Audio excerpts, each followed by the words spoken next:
And we're live. Welcome to another episode of the Mediocrity Podcast. I'm your host, Mike Forrest. We're on episode 4, and they said it wouldn't last. Here we are, still kicking. Today's guest is a two-time All-Star for the WHL Calgary Hitmen, where he played for 5 seasons. And then he got drafted in the 5th round by the Ottawa Senators. And then he spent 2 seasons. What is it? Belleville, Ontario. Belleville, Ontario, Yeah. on the, I guess, what would be considered the AHL, Yeah. AAA team. I would imagine that's what it's, but we'll talk about that. So he spent 2 years there, and he's currently starting his 3rd season, full season in the AHL. He spent 2 seasons in the Ottawa Senators, and we had some news last night that he just got that actually he was traded to the Boston Bruins. We got the Boston Bruins forward, Mark Kastelic. Welcome. Thanks for doing this. Yeah, thanks for having me. I'm excited. Yeah, it's good to have you on. It's good to, so we were talking a little bit before the pod started. I love hockey, but, I don't know. I'm a novice. I don't know a ton about junior hockey, the draft, AHL, WHL, all that stuff. So it's going to be good to kind of talk to you about it. So again, thanks for coming on. No problem. As I just alluded to, though, you had some a bit of news last night before Game 7. I was going to lead with the Stanley Cup Finals and talk to you and your thoughts on that, but you had some personal news in the hockey world hit you before the Stanley Cup started. So you were traded to the Boston Bruins. Yeah, I mean, it's kind of the last thing you expect when you're just sitting on the couch ready to watch Game 7, but it's crazy things happen like that, and I was just kind of sitting, hanging around with some family, and got the text or call or whatever, and then the dominoes kind of fell pretty quick. See it on news, social media, all that stuff, and then the phone kind of goes crazy, and a lot of emotions come crashing down at once, and a lot of excitement and a lot of sadness, leaving a lot of the good friends and relationships I made over the last 5 years with that organization. But I guess just overall, I'm really excited, and Boston's an awesome organization, top to bottom, and original 6. So there's a lot of history there, and yeah, the dust is still settling a little bit, but I'm just really excited to get on to the next chapter. Yeah, that's awesome. Did you hear from any of your former teammates last night? Yeah, what were they what was the word going around the team? Yeah, I imagine they were pretty upset. You all kind of came up together. It's a young team. Yeah. Most of the guys are under 26 really on your team, right?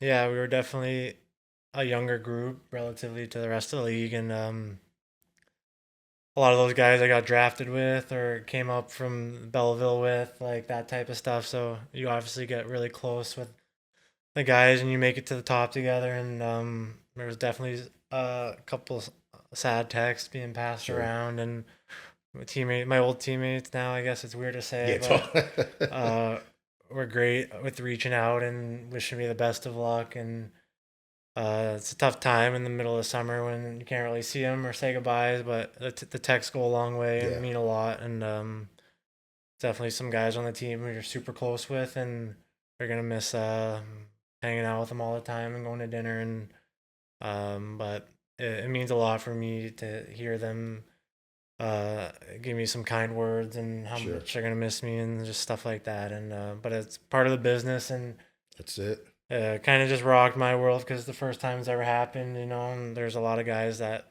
probably go through it a lot, and I guess if it happens again, you're probably less sensitive to it, but it's just part of sports. No, it's like you said, Boston's one of the original teams. Great sports town. Do you know anybody on the Bruins really? Or I don't know any of the players personally, but I had a few buddies that have either been in Boston before or live there now, and they're all fired up to have me there. So I have to do my best to stay focused. Yeah, sure. Yeah, it's a city that you got to be careful in that city. I mean, not that I'm super into that going out and seeing, but it'll just be cool to have some people I know there, and to help maybe make the transition more comfortable off the ice, apart from the teammates. Yeah, cool. And have you talked to the GM? I imagine you talked to the Bruins GM. Are they planning on? Did he kind of go over what he thinks your your role with them is going to be? Is it similar to what it was, or what are they, or is it too early I think for that? I think it was just a little too fresh for all that stuff. Okay. There was more, even just talking to the GM and coach. It's not so much hockey talk at this Yeah. point in the summer, and they're just, they're just welcoming me and making me feel comfortable and wanted, and that means a lot and goes a long way. And like they're helping me get real comfortable real quickly, and so kind of just getting to know me process. They kept it short and sweet too, because it's the middle of summer and there's a lot going on right now this week with the draft and the game that just happened and a lot of stuff. So, but the calls were great, and I'm really looking forward to meeting them in person, and it's gonna be fun. Cool. Well, that's awesome. Again, hopefully, I think you'll probably tear it up in Boston, and you have a lot better chance of, don't want to clown on Ottawa, but I think you have a better chance in Boston of making the playoffs. You would think so. We'll find out. But We'll see. Like you said too, it happened yesterday, which the Stanley Cup finals were going on. I know we were supposed to possibly do it Monday, and nobody was expecting that series to go 7 after the way it started. So we had to move it back until today. So when we're recording this, the Stanley Cup finals just ended yesterday. So what was your thoughts on the finals? I thought it was an incredible. I mean, what a difference between the first 3 and the last 4 games. Yeah, it was crazy. Everybody thought it was just going to be a sweep, and it's great if you're a Florida fan, but if you're just trying to enjoy the hockey, you kind of want it to be a series. So I'm glad Edmonton came back and made it a series, but I do think Florida's a great team, and I got a buddy on Florida, so I'm really happy for him. Oh, do you? Who's your buddy? Josh Mahura. Okay. So I'm really happy to see them win, and for him, and obviously not a fan of both teams personally. Probably rooting for anybody. Just rooting for my buddy. So, but it was a good series, and it was crazy. I don't think I've ever seen, like, it rarely happens in a series period, but never mind the Stanley Cup final where there's that on the line, and you see a team come back from down 3-0 to almost pull it off. It was a good series to watch for a fan. Yeah, it was funny. I was kind of rooting for Florida in the beginning. Yeah. I'm a Florida kid, and we got buddies that live in the area, and our season ticket holders to the Panthers. But then when the Oilers started coming back, you start, like you said, you want to see games. There's nothing better than Stanley Cup Game 7. I don't care what sport. Game 7. That's the pinnacle. So and then I'm on the couch and I start rooting. Florida scores first. I'm like, and then Edmonton scores, and I kind of go crazy. And my wife's like, "Who are you rooting for?" It's a good question. I don't know. You just want both teams to have fun. So no, it was a great game, and I love hockey because you guys, hockey really does it well as far as after winning the cup. Like, first off, the Stanley Cup's the greatest trophy in sport. I don't think anybody can argue that, but there's just something about the trophy presentation, the tradition of each player getting the cup, riding around the ice with it, handing it off to the next guy. You can't beat it. No, you can't. And it makes me jealous a little bit too when you're watching, like, to have that opportunity. Like, you want that to be you, so gives you a little bit of motivation too, from my standpoint. And like, it's such a cool tradition, and then you see what goes on after, and they're having the time of their lives, and it's just their whole lives they've worked for that moment, and it's like, it kind of gives you a little bit of fuel to try to do that yourself. So who knows, maybe next year, maybe somewhere down the road that can happen. Sure. Yeah, it was incredible. I already saw, like, the cup was already swimming in the Atlantic Ocean this morning. It took it to the elbow room there in Fort Lauderdale, pouring beer on everybody's head. You know what I mean? It's just like, God. Again, no trophy is like the Stanley Cup. So it's. I was saying that last night, that it looks the coolest out of all the trophies. It does, too. for sure. The biggest, coolest one. Yeah, oldest, I think, and again, richest tradition of each player then gets 24 hours with them. Is that correct? Yeah. So, pretty cool stuff. Yeah, that's awesome. All right, cool. Well, let's kind of bring it back to where it all began, right? You came from a hockey family, right? Pretty cool. Your dad played like 220 games in NHL for the Washington Capitals and the Hartford Whalers. Your grandfather played for the Blackhawks and the Bruins, which is cool. So you're going to be Yeah. following your grandfather's footsteps a little bit. That has to feel pretty cool. That's super cool and unique, and like I don't think that's very. It's probably not very common in the hockey world. I don't know how many Yeah. people play for the same team as a family member. So it's definitely special, and like yeah, like original six. My grandpa played there. Like Yeah. I don't know, like what more you could ask for. Yeah, that's cool. And then your uncle played Mhm. 14 years, mostly for the Blackhawks, right? Mhm. Also Yeah, the yeah, Coyotes. couple I mean, teams, couple yeah. teams. So I mean, this is a real hockey family. Hmm. So was that before we get into growing up in Phoenix? Because you were born and raised in Phoenix. Your father's Canadian. Hmm. Um, is your mom Canadian or is She's a dual citizen. Okay. Hmm. Okay. So, is it something with with having that kind of background? Was that something you always wanted to be a hockey player? Did they kind of push you along? Now your dad was finished playing before you were even like, so you weren't hanging around Yeah. ice rinks with Yeah. them, right? So Uh-huh.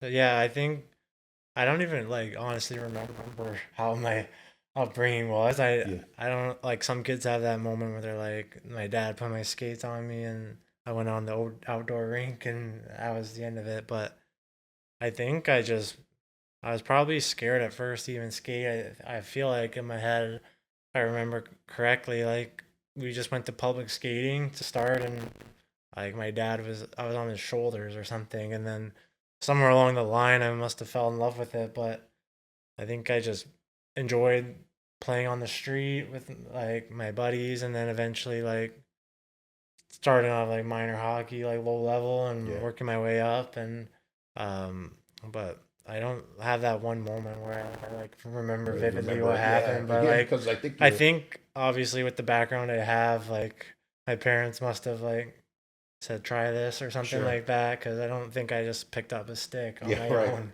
Probably Yeah. told you stories when you were little too that you don't Hmm. remember, and Yeah, was like, "Oh, that's pretty cool," but And then yeah. so you grew up in Phoenix.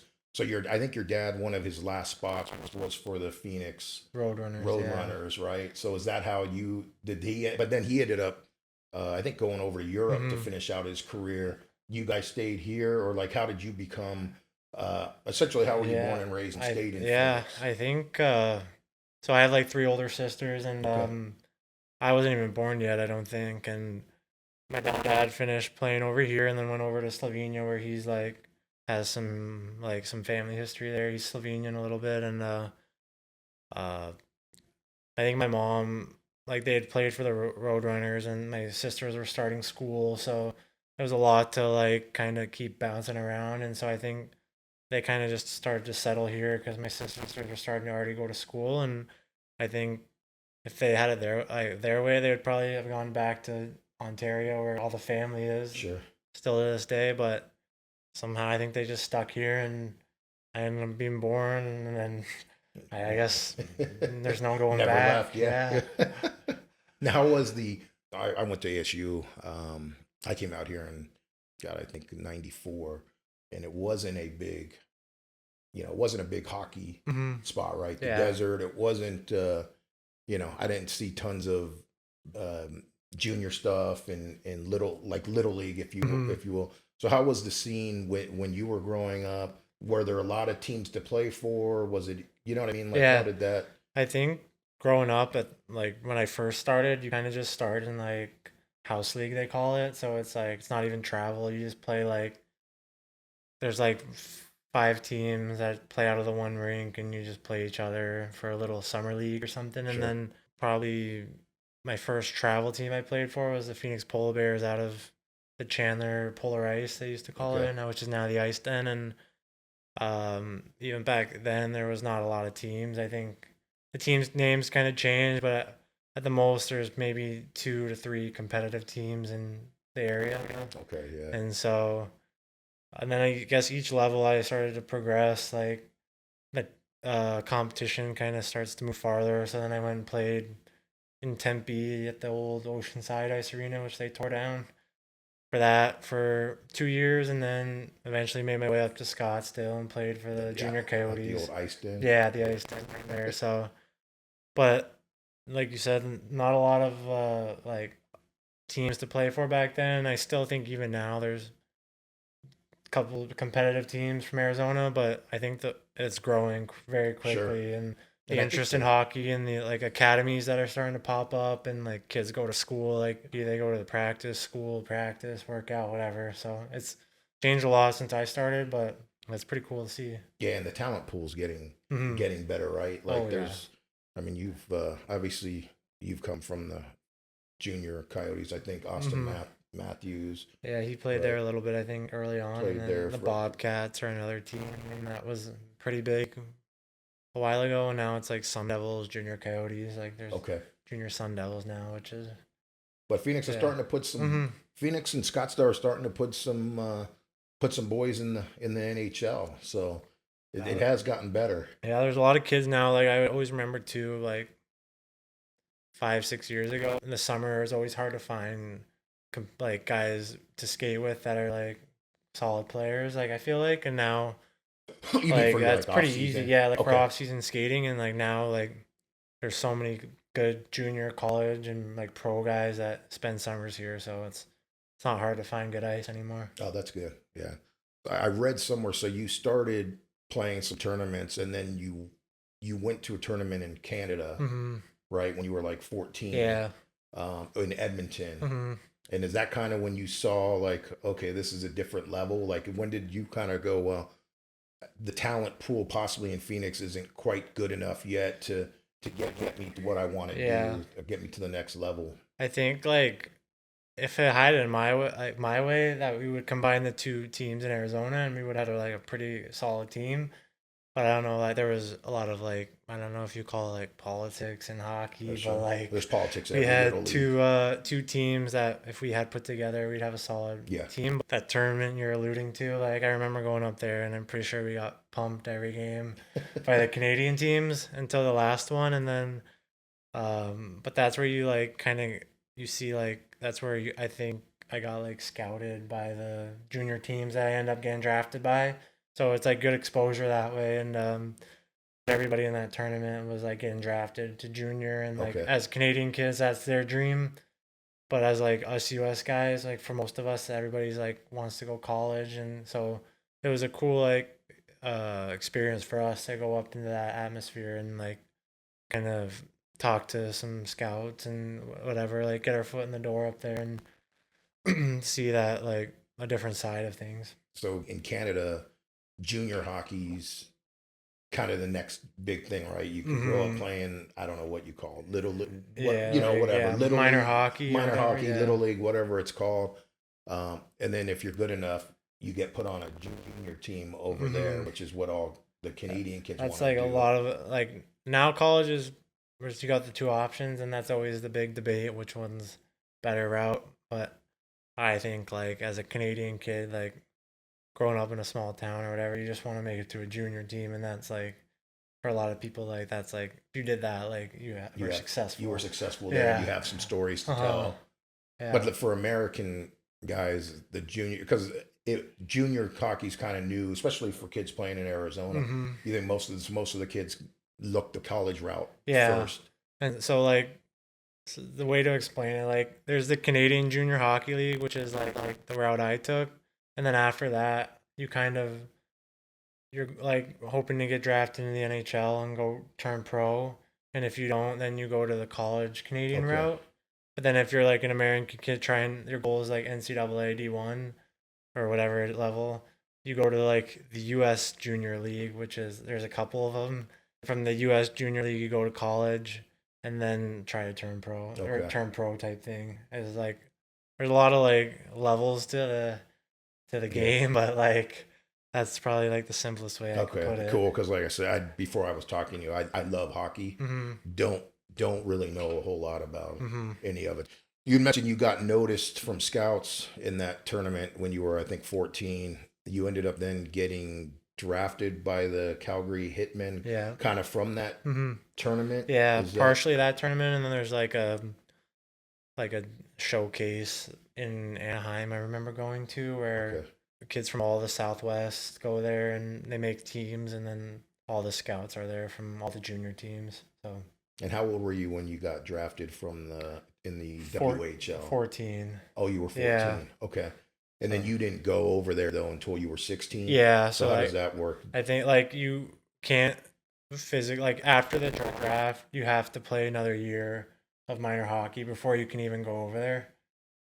So I did that, and then once I was like 15, turning 16, that's when I left to go to Calgary.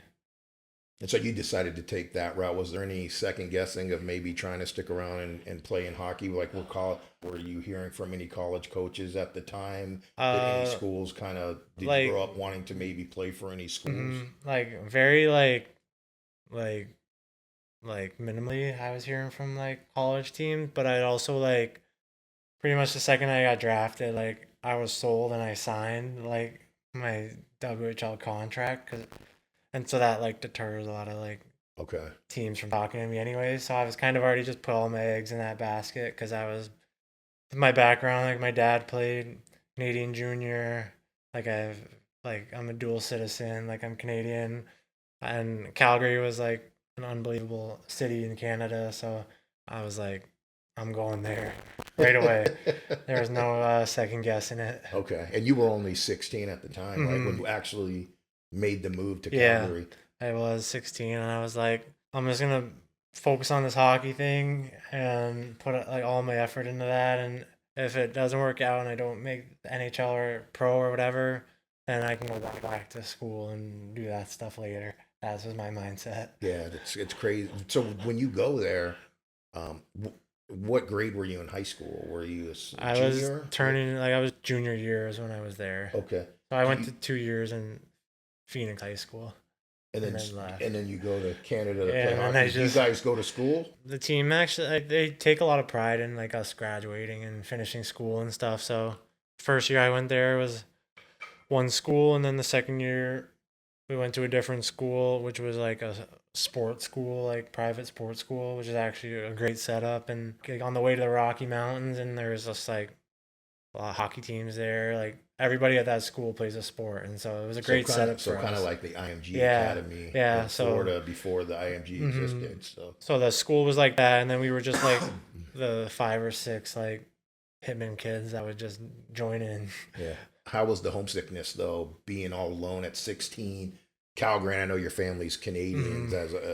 but you're still 16 away from home for the Yeah, first time. yeah. It was tough. I probably cried a lot that Yeah. year. I called my parents every night, and then I think each year I just got more and more comfortable. Like the first year, the setup wasn't like great for me. I was like used to a family environment, and then going to move away just to live with like because they have like billet families, so they go put you with like a family, Right.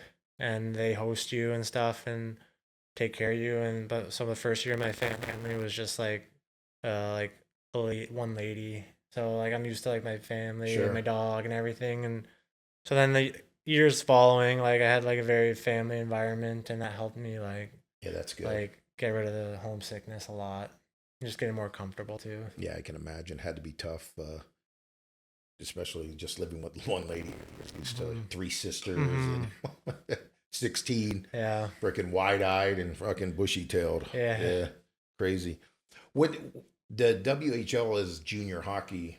I know you said you signed a contract, but do you guys get paid since it's junior hockey? Do you Hmm. guys get paid at all, You or get how's that paid. work? You get paid just like enough for cover gas and like some couple food, like couple meals, but the families get paid to like feed you Okay, technically. So you so you basically don't don't have to even take get care you of don't get anything.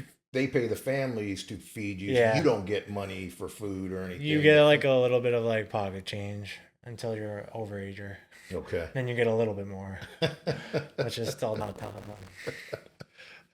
And the contract was for how many years do you sign a It's contract just as a kind of junior? it's not even like a year thing. It's just like by signing that contract, you kind of like lose your eligibility to go play NCAA hockey. Oh, really? Yeah. And so but it also the contract is like every year you play in the WHL, they pay for a year of your schooling Okay. of any college of your Oh, choice. well, that's So nice. it's like that's why I was like I'm gonna go to this league and like they'll take care of me if schooling, if hockey doesn't work out. So it was like a win-win in my head. Yeah, no, that was a good plan. How did your game transfer over to the Calgary Hitmen at first, coming from hmm the, junior Coyotes and then moving over to Calgary? How did your game kind of transfer over there? Did you kind of hit the ice running and, hmm or did it take you a year or two to kind of It get took used to? it took me like a good like 3 years before I was like I would say like a solid player. I like my first year, you're just learning the ropes. Like I'm homesick. Everybody there is men. Like you're playing against 20-year-olds. You're 16. I was still like pretty slim and stuff, and thought I had a good year, and my development path was like really like just like upward. Like each year I improved, and that's a good thing. And I think by like year three, I had like I saw a pretty good year, and then year 4 or 5 is where I really took off up there. So it was really very like steady growth. Okay. And so that mentioned that some kids were 20, you're hmm 16. What's the usual age different? Like how old can you be? How old is like the oldest guy in the It's WHL? Like, just 16 to 20-year-olds. is that what it is? Yeah, 16 that's to the age 20? group. Okay. Yeah. Okay.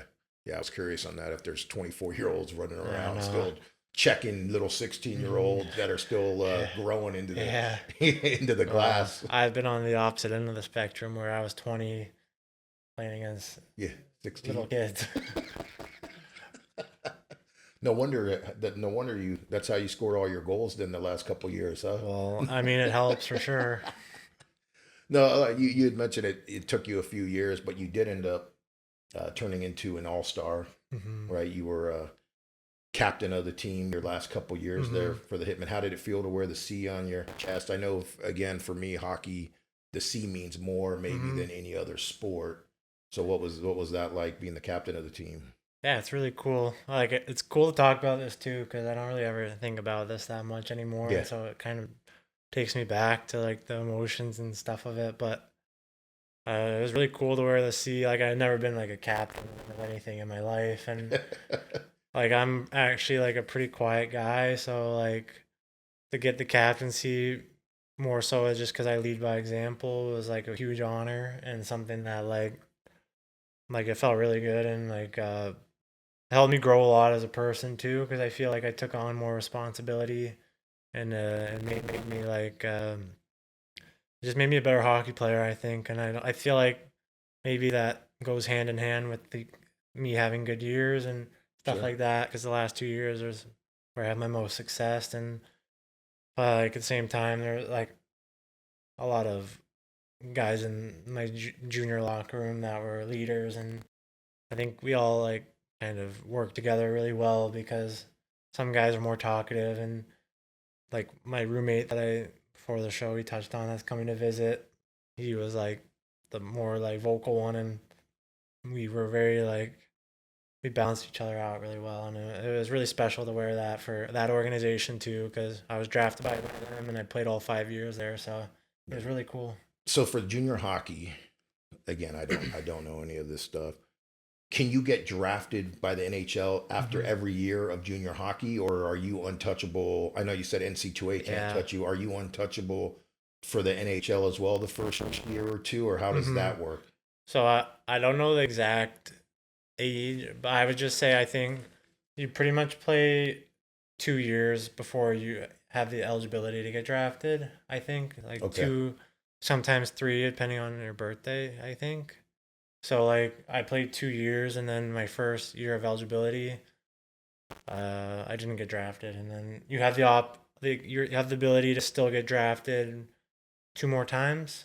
So like your window is like 3 years, it I is okay. think. Yeah, if I'm correct. I could Okay, be wrong, but yeah, yeah. It that's how sounds it good worked to for this. me. I don't know. Yeah.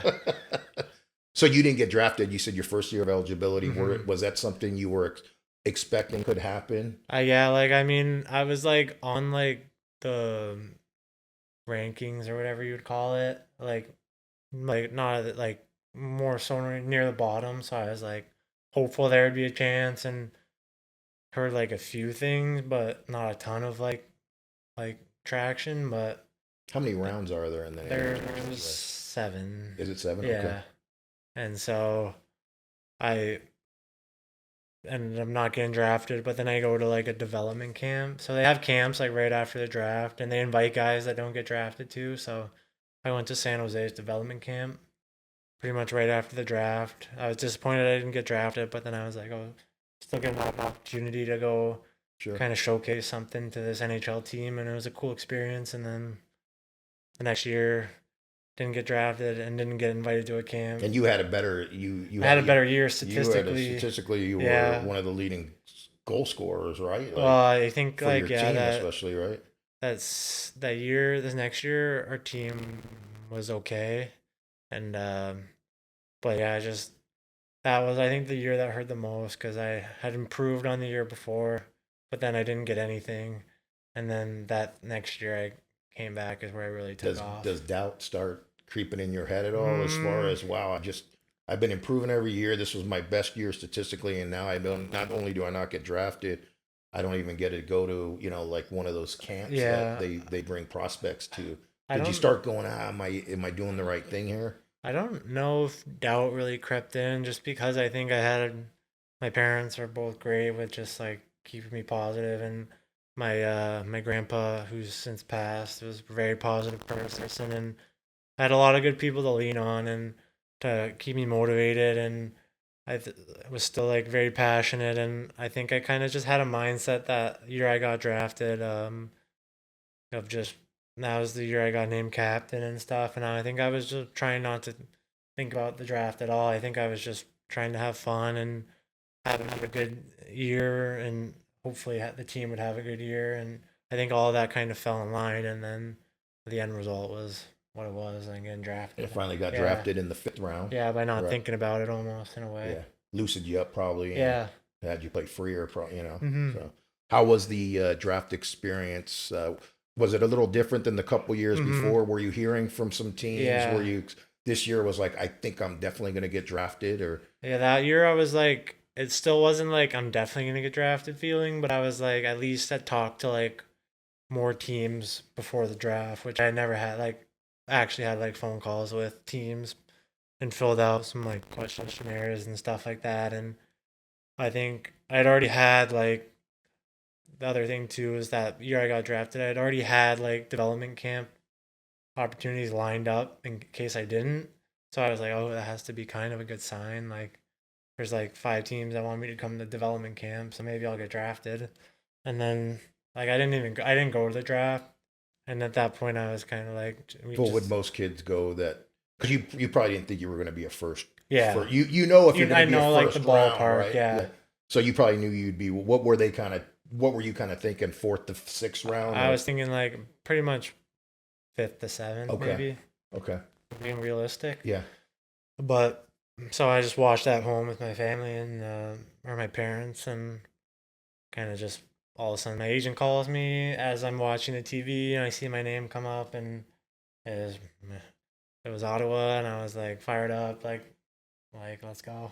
Yeah, that's cool. It had to be very emotional for your mom and dad too, especially Hmm. your dad. And, Yeah, growing up and playing in the AHL to see his son make it all the way to the yeah. NHL too had to be special for him. I think for sure. I think he put a both my parents put a lot of effort into time and effort and energy into my hockey career, so I think it's kind of like pays off for the whole family. Now, talk to me about the draft because when I was looking stuff up on it, it said that you were an overaged draft, like term that you don't hear when they get drafted in the NFL or Yeah. MLB draft. Let me go back, but yeah, like you were signed to a 3-year entry level Hmm. contract. Like, what does that mean exactly?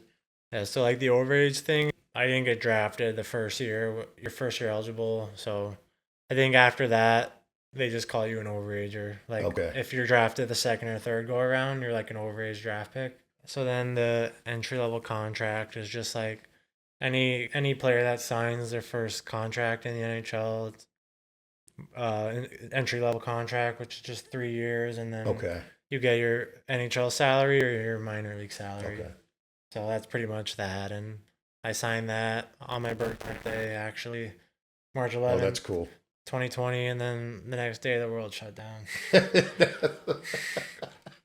That's right. So that was crazy. So what happened then? So you signed the contract and they completely shut hockey down, So right? like I I'm trying to think back to it. So like I was playing my last year of junior hockey. I got drafted the year before, went to camp with Ottawa, and then I was could either have gone to the minors or gone back for one more year of Oh, junior. yeah, that's right. So I And did I want chose to to. go back for one more year of Okay, junior. so you chose because that's what I was going to Yeah. ask too. I found it interesting that you were drafted by the Senators, Mhm. but then you played two more years of junior hockey instead of like the other sports you get drafted and you go right away Yeah. to their minor league Uh-huh. system. So you had a choice of doing It what was either kind one. of like a choice, yeah. It was like offered like a well, this is more like complex, but I wasn't offered an entry level contract. I was just offered a minor league contract after Oh, my first camp. okay. And I was like, I'm gonna bet on myself and go back to junior, have another solid year, and earn like the NHL 3 year contract that I want. And so I just like went back to junior for one more year, had another solid season, and then near the end of that year in Calgary, they like called or my agent called and said Ottawa wants to sign me, and then my mom and two of my sisters flew up to Calgary. My roommate is there with me and my billet family. We're all there. I signed the contract, blow out my birthday cake, and then our game gets canceled the next day because of COVID. And then we go back to Arizona and just kind of just wait around for whatever's gonna happen. And nothing happened until like December of the following year, or whatever you want to call Yeah. it. Longest off season I ever had. Oh, I'm sure. That's bad timing. So I signed, and then everything happened, and I'm like, oh, they're gonna announce it, and then they waited like a month and a half. I had to like keep hush about it and not be able to tell anybody that I signed, and so that was like the Yeah, how tough frustrating is part. that? Yeah. Yeah, like I was like the most excited I've ever been, and I can't tell Yeah. anybody. That's tough. I wonder why they like what would be the unless you weren't I allowed think like what just because of the circumstances, stances I like they don't think. want to make Yeah, announcements during the COVID. Okay. yeah. Yeah, I got you. Did you guys when you went back from COVID, were you playing in front of empty or playing in empty stadiums for a Yeah. while? So like yeah, the first year I was in Belleville, but technically like I was Belleville, but we were playing in Ottawa just because of the whole situation. Okay. So we were playing in front of nobody Yeah, how tough was with the that? masks and not wearing the mask in the game, but like that whole situation, like we were like Did you have in to our put own the mask room, on like when like you were sitting on the bench or no? You not on could the at least bench, but like back in the locker locker room. It room. was Yeah.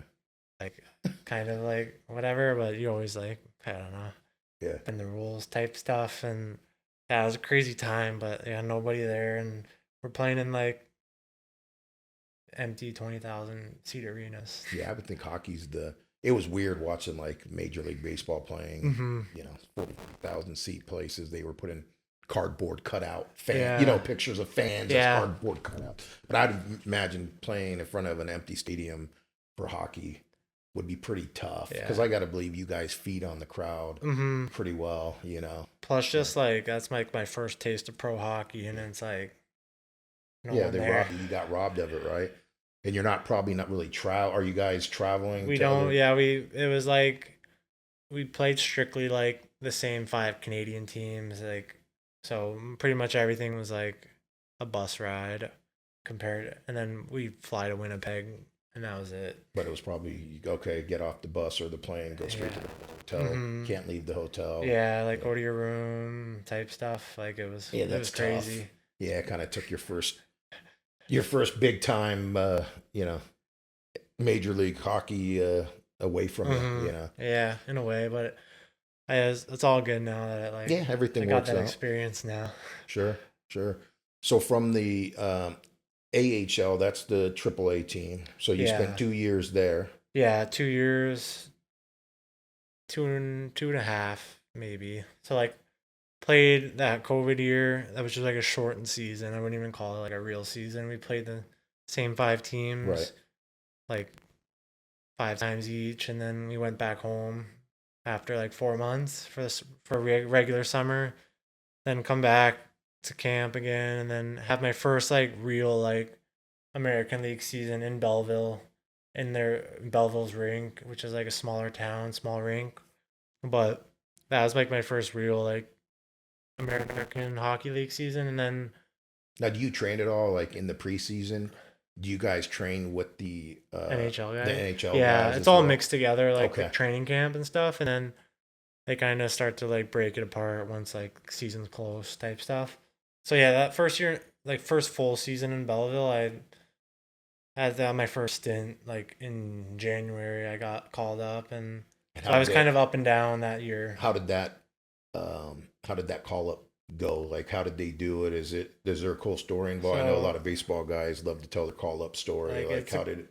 it's another one of those weird stories because of the like COVID in Canada was like still going on at the time. I think it's still going on in Yeah, I don't Canada. know. They ran a tight ship over there. So like I got the team had like I don't know if it was like a reserve, but like they had the team and then an extra like five guys just on the sidelines in case guys got hurt.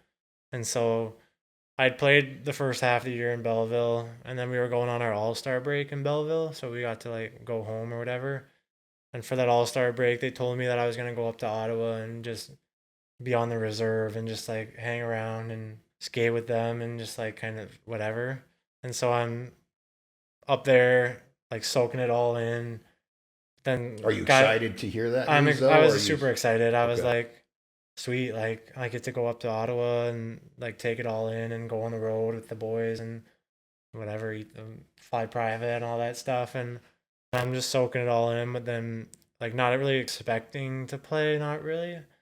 But then guys just kept getting hurt and hurt and hurt, and then eventually like I was the next man up, You're like, there's and nobody else here. yeah, Mark, get in there. yeah, pretty much worked like that. And then the day before, like for like my first game, just coach like in front of everybody said that I was gonna play my first game, and the next day, like I was so nervous and excited and everything, all the emotions, and then I just like the next day it was like an early like 1 o'clock game, which was nice because I didn't have to sit Think around about all it all day. night. Yeah, and then skate out and do my like rookie lap by myself with nobody there. My family couldn't even come in or anything. Like it was awesome, but also like kind of like Oh yeah, bummer at the that same does kind of time. suck. So your first NHL experience, there were still no There was fans still in. no family in Canada. Oh man, what a bummer. Yeah, and then I But were there think other were fans allowed the in the U.S. Yeah, U.S. so Other than I that? Okay, got my first. I'm trying to think what game I got my first taste of like fans, but so that kind of oh, sucks because I saw not your first game, but like your first two goals happened in the same game against Montreal, yeah. including the game winner. So there were no fans in I the crowd for think that. like so I think gradually by the end of the season they allowed like a small number. So I think when I scored against Montreal there was finally some fans there, but it wasn't like a Yeah, packed arena or that kind anything. of sucks, doesn't it? Yeah, but there was fans there, but I just don't know how many. Yeah, yeah. It wasn't a full arena, I and don't you didn't think get the full, you know, making the first game winner. You know, you would yeah, I like the don't place just to think go but it crazy. was still pretty like awesome. Oh, of course. Yeah. No, I mean, Yeah. yes, no kidding. Uh but yeah, that was like I don't know, like my first goal was I don't know if you've seen the video. I haven't. So like I basically just like the puck's in the corner and I just throw it on net and it don't even know it goes in. I get hit and then I start fighting a guy and I didn't even know like the goal horn's going off or anything. Like it's crazy. It's crazy. Did you have a like welcome to the NHL moment, like when you were first? You know what I mean, where you were like, Uh, "Fuck, yeah. this is a different level than I'm used to." I think just like first game, just going off of my first shift, I'm like taking a face off against Ryan Getzlaff, who played for the Hitmen, like, and was like near the end of his career, but was a superstar, like had an unreal career. Lining up against him, and then I think my first game at like Madison Square Garden, I was like, whoa, like this is pretty Yeah. sweet. Like it's like we're going to New York City, we're going out to dinner the night before the game, and then play in Madison Square Garden, and it's like celebrities left and right in the stands, and I was like, this is pretty cool. Yeah. You're like, I've arrived. Yeah, something like that. How'd your game transfer?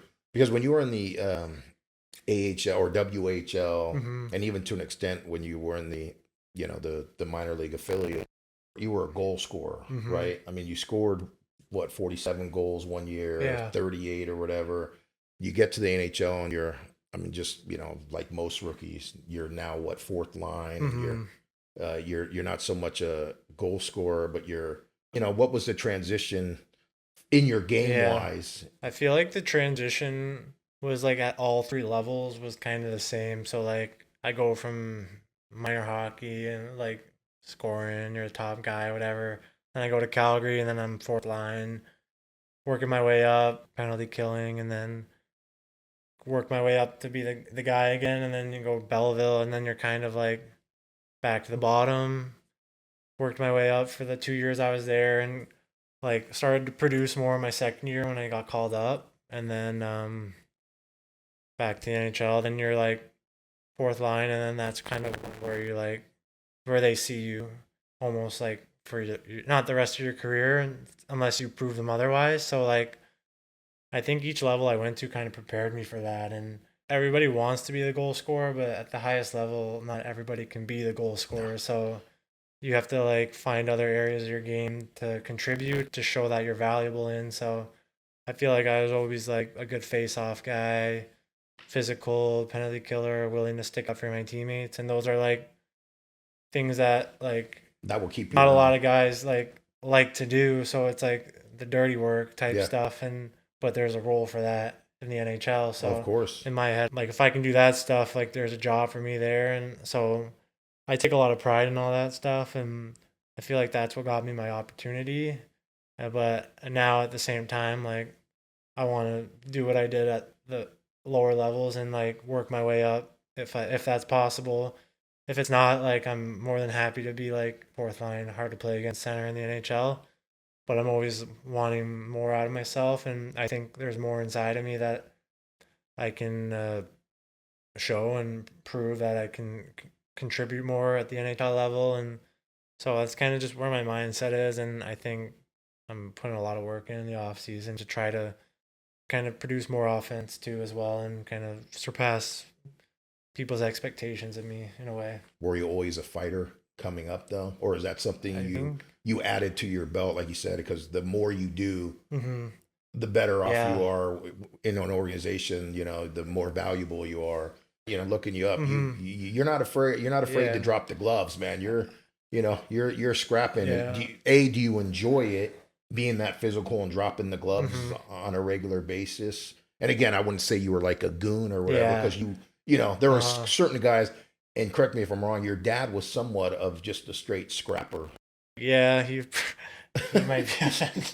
He'd be offended if you called him a straight fighter, but I think it's Oh, one I of don't those want to. I things. don't want to offend Yeah, anybody, it's but just another I one of watched those some of things his where video. like it's just like you kind of just I don't know speak for him, but like kind of just gotta do what you gotta do to like contribute in a way, like whatever way you can, and like I also think just like bigger guys are naturally looked upon to like kind of do something. Yeah. So, but for my personal, like, And I Dad, wouldn't. just real quick, Dad, listen, I'm not calling you a goon or just a scrapper. Probably had incredible talent, but I watched a lot of your fights. Hey, he didn't lose very many No, of he them. was a good fighter, He was a damn good and fighter, he fought like back in that era. They're like, and that's when they were fighting all the and time, that's right? when there's some really freaking tough guys. Yes, yes. Not that there's not tough guys now, but it was a different Yeah. breed back then. So again, Ed, listen, you're probably a hell of a player, and I'd love to actually have you on the podcast one time too. But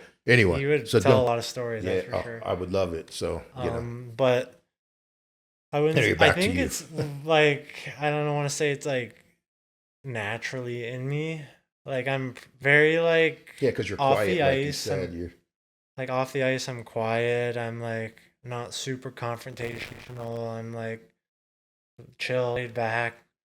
And so like I think in junior, I really only fought when I was like pissed off and angry and stuff like that. So I'd have a couple a year in junior, and then even in the minors, I didn't fight that much. And then in pro, one, I think makes a name for yourself at the start. So show that I'm willing to do it. And then also, I feel like when you play physical, that's going to lead to more fights as well. Like Yeah, people people kind of sticking want. up for their teammate that you just hit or something like that. So that's one way. And then the other, I feel like sometimes yeah, like it's just part of my job. Like our top goal scorers aren't gonna go send a message to the Right. other team. So like Somebody's got I'll to do do it. it. Like Somebody's somebody's got to gotta do do it. it. So Sure. that's part of it. But I wouldn't say like I'm not like foaming at the mouth, like excited to go out and fight guys, but somehow that's the position I'm in, and I Well, gotta you're do it, and six. I'm comfortable doing it, Yeah. and I feel like I take pride in it, and like train it a little bit in the summer, so I'm not like so I know what I'm doing. I'm a bigger guy and stronger, so I feel like I can hold my own against a lot of people. How Like it tough is it? happens, so it like it's part of it, and I'm not going out looking for fights, but the last 2 years, my numbers Yeah, they're pretty up higher than there. Yeah. So far, what was your favorite fight? You have a favorite one against somebody where you were like, yeah, that I was. think. Favorite fight. I think my first NHL fight was like what got me a lot of credit like on my team at the beginning. Like I did well and like stuck up for myself. I got a lot of respect from a lot of the players and the coaches and stuff. And then coach that I had at the time like actually like took a lot of pride in like fighting. So that was good. And then Do you remember who it was against? I was against Luke Kunin Okay. on Nashville. And that was my first year, so maybe like 10 games in or so of my career here.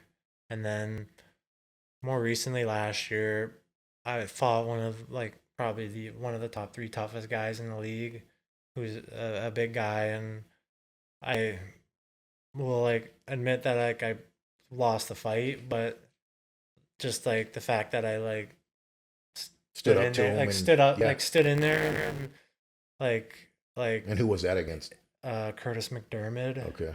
on New Jersey. So I stood in there, and that's another like it's not the fight itself; it's after like the respect I got from the boys for doing that and for like getting them going, and like that's what I take away more from it Sure. than beating someone up. Yeah, yeah, of course. It's really not about that, right? It's about changing the energy, Yeah. like you said, protecting your teammates.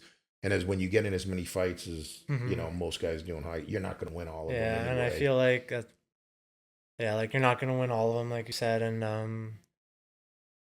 like I think anybody that's willing to stand in there and fight somebody, I have respect for because not everybody wants to do that. And a lot of people just talk, or a lot of people just whatever, like hide behind somebody. No, it's But badass. So. anybody that's willing to go in front of 15,000 people, And drop them. like it's not easy to do. No. So like it takes a lot of courage. So yeah, I have a lot of respect for it. Yeah, no, that's cool. Again, like you said, it gives the coaches another, it gives you another It gives tool to me, your yeah, belt, and it's, exactly.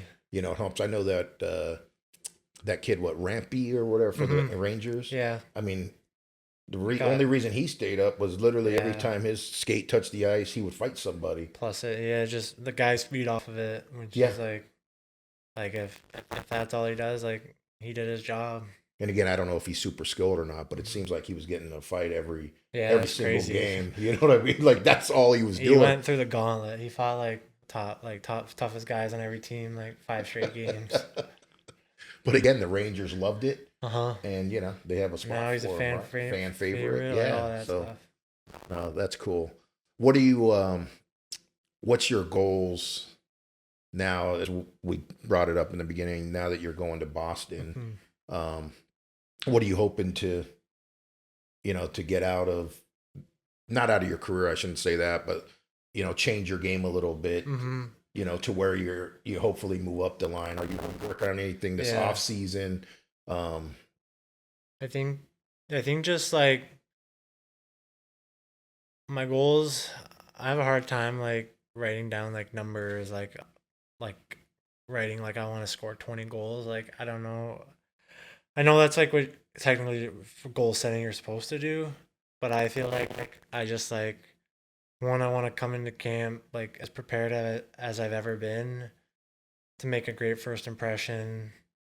I always set goals like I want to win fitness testing every year. Um, and then from there, I just don't want to limit myself to a fourth line position in my head. Like Right. I always want to like push for more and hopefully, I mean, opportunity and like I feel like production go hand in hand, but I feel like if I have a good camp, hopefully there's more opportunity there to move up the lineup, and then in turn you can kind of produce more, hopefully with more opportunities. So, And as you said, you've done that yeah, your entire yeah, career. After a third year at every spot, yeah. you keep getting better. So I mean, this summer I've got a great setup in my yard of shooting pucks off the ice and recovering like hot tub, cold tubs type stuff in my backyard, and I'm just trying to really just like be prepared as possible because I feel like my confidence comes from being very well prepared, and um yeah, I think I don't know, I haven't really thought like goals, but then there's also like like want to earn another contract after this season. Those are like some like the goals I have, like So for is however many. this is a contract year for you? Yes, this is a Okay. contract year, and I mean I want to earn a contract extension and with Boston, and like I'm just excited. I mean I'm very hungry and motivated this summer to, and I feel like this new situation has both motivated me more because one, I want to prove to Boston that they made a good decision in like getting me, and I want to surpass their expectations. And two, you always kind of want to just prove Ottawa. Made Like a Ottawa was mistake. great to me, and I love everything they've done for me. But I also want to prove them that maybe they hopefully made a mistake down the road. So I mean, I'm very motivated and hungry, and it's a cool situation to be in, and one that it's kind of new to me. That's cool. And I'd say for the city of Boston, for the fans, you're getting a hardworking guy that's going to leave it all out on the ice, right? So Mm-hmm. that's all the fans are going to care Yeah. about, Uh you huh. know. So I got a feeling you'll be a fan favorite. So, which I in hope Boston so. is pretty cool, Yeah. you know. I'm really excited. It still doesn't feel real yet, quite yet, just because it's still so fresh. But I know once I get to Boston, it's gonna be an awesome city. I'm sure the guy. I already heard so much about the players and the culture and stuff like that, so I'm really looking forward to it. Yeah, it's sweet. Well, thanks. We just got one segment left. I call Okay, it the shooting the shit segment. shooting the shit. So Got I'll it. just ask a few random questions to get the people that don't know you get them a little bit more in tune on Yeah. who you are. So nothing crazy. Start off. Stanley Cup was the finals was yesterday. What would you do? And I don't know if it's taboo to talk about doing. What would you do with the cup? Before you win Yeah. it. But if what do you have anything in your head already? What you would do with the 24 hours you were given I to hang think out with the cup? I don't think I'd do anything crazy. I mean, I'd keep it in Arizona. Hopefully, maybe like to give back to somehow the hockey community that I grew up with, maybe a little bit, and then just have family and friends come over and hang out with it and have a good time. Cool.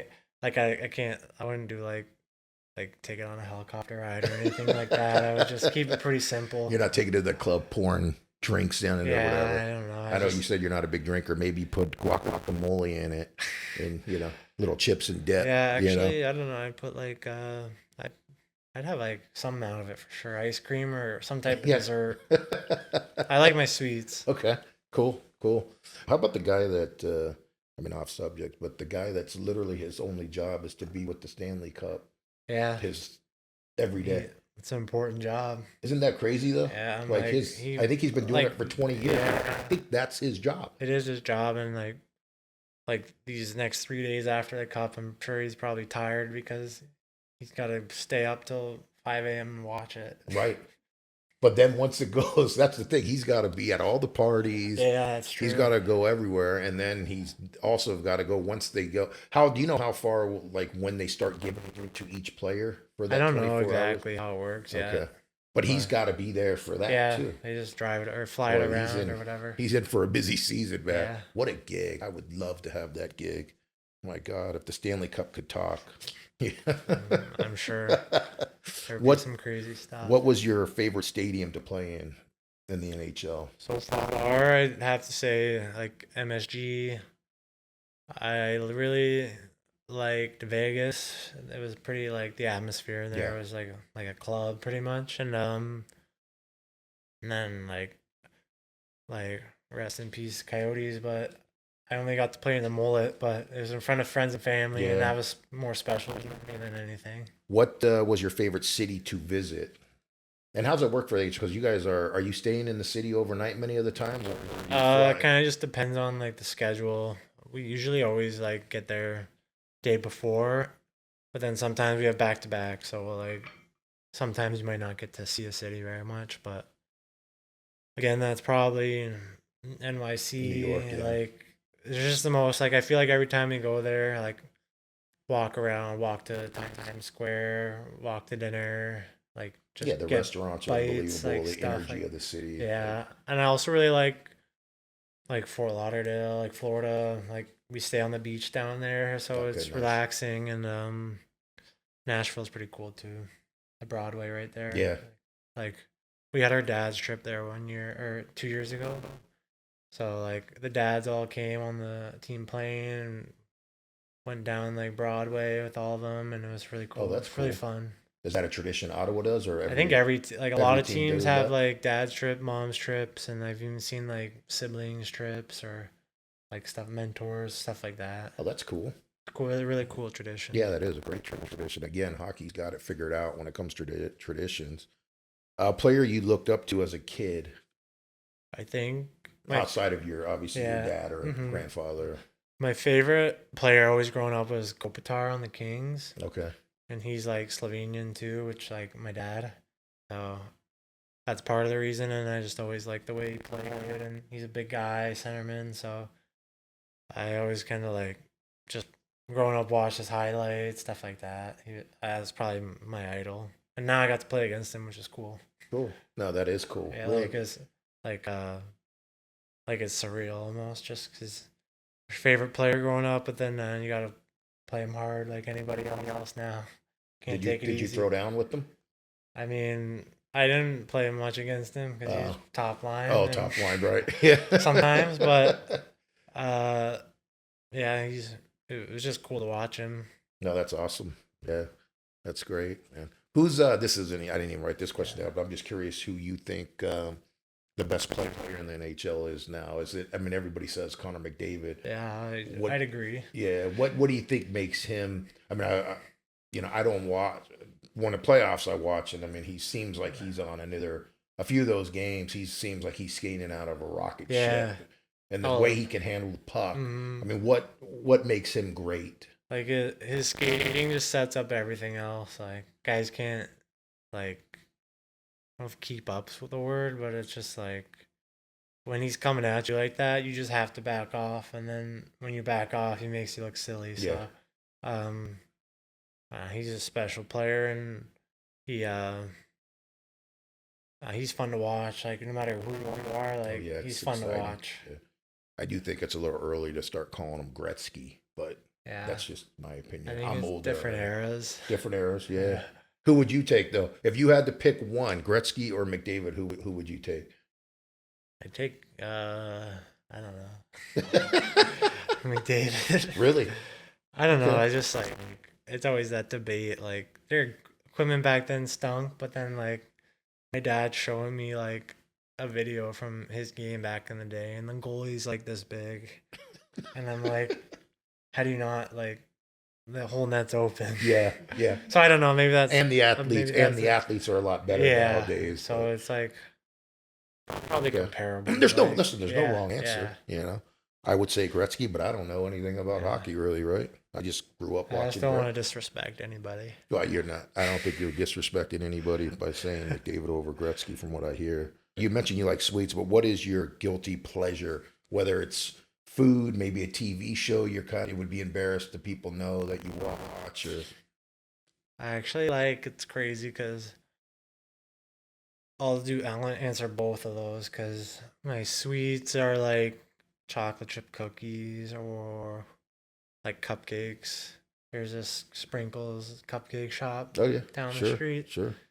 And then I don't even care to admit, but this summer, like me and my girlfriend, like when we don't like want to like sit down and like focus on a show, we just put something on. So we've had like Dance Moms on or Jersey Shore, like on Hulu, like just running in the background. But Yeah. then sometimes I find myself like Yeah, watching watching it. Yeah, yeah. little That's too what I'm long. talking about. That's like my guilty pleasure is a lot of Bravo shows, right? Yeah. Like, and I feel disgusting watching them. I'll put on Summer House or Below Deck. Yeah, you my know? mom loves Below Deck. Yeah, and I'm But just, yeah, like I get a kick out of Jersey Shore. Like well, I watched Jersey Shore like, a it bunch was just a long like- time ago, but it's Yeah. funny, but even though it's like disgusting, it's funny. yeah, exactly. Like I said, you feel yourself kind of disgusted with yourself for watching these shows, Yeah. which kind of makes it good. Like if I'll watch it if my wife walks in on me watching it, like Summer House. I try to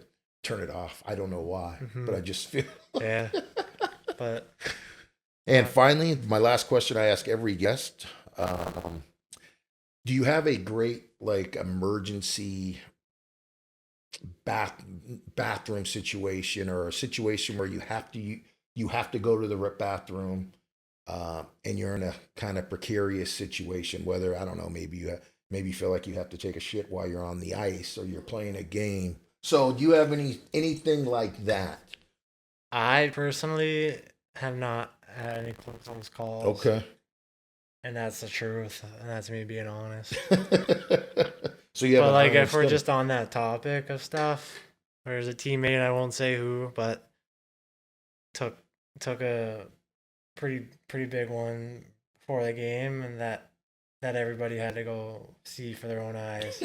So before the game, Okay, everybody's going to like see what it Like, looks hey, you like. gotta take a and, picture, you gotta take a see look at this. type thing, and then probably like caution tape the stall after that or something. No, that's good. No, that's good. Well, that's how I end every show. So listen, I appreciate you coming on, man. It meant a lot for me because, again, this was the first episode really that I've had a guest on that, I'm finding out everything about you Yeah. just as the viewers will. So I appreciate you coming on. Thanks for having me. It's fun to talk about this stuff because it brings me back all the way to when I was just a little kid starting hockey. So all the memories start flooding back, and it was fun chatting. No, that's awesome. Hopefully I'll have you on again, maybe as an all-star for the Bruins in the future. You know what I mean? That's the goal. We had some good luck so far. Everybody that's been on the show has had good success immediately That's good afterwards. to know. So you're looking on the up and up. All right. I love that. Thanks, man. Thank you. I appreciate it, No bud. problem. Thank you. Thanks, buddy.